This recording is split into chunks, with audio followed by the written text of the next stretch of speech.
Khutsimgi political crisis thokhalaga luchingba ngauchatnaringai PR laingakna Manipur Rajbari thugai khiba tunggi mirolna ngakpiba ngamloi haina Coalition for Indigenous Rights Campaign CIRCA gi Secretary General Laisangtem Lamyan bana phongdokre.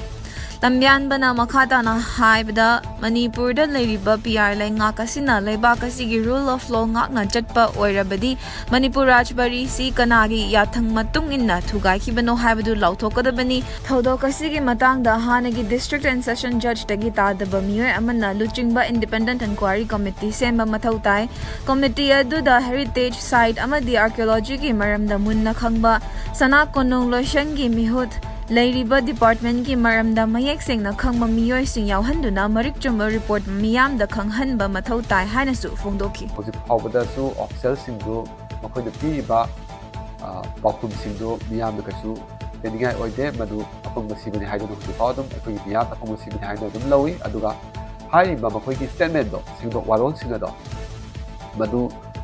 ekoi advice to raiba adugu government of India gi authorities sing Madugi officer singdo madu kangkhat naba hotnabagi thong ama mali aduga bali haming oina tahanba ko madugu thong mali aduna madu aikoi miyam khangna masi mapung phana inquiry ama tawbiraga madugi independent oina madu thijanbirakanda matung tarakpada sigum thong singse to amuk hana thoktanaba aikoi gi palatambi hoba ama mathau tai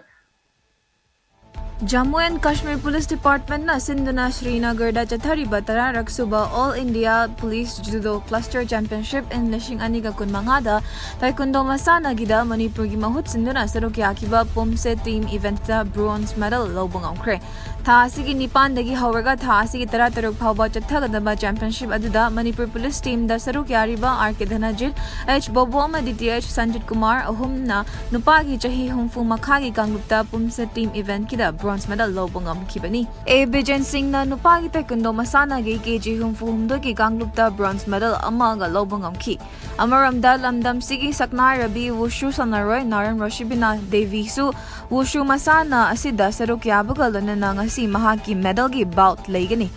Naram Rashibina Kumja in Lishing Anigatara Nipanda Indonesia gi Jakarta da pangthokiba Asian Games da bronze medal aduga Kumja in Lishing Aniga Kunithoy da China gi Hangzhou da pangthokiba Asian Games da su silver medal lara kibata natana mahak hojik Manipur Police Department da DSP oina thau puribi sanaroy amani.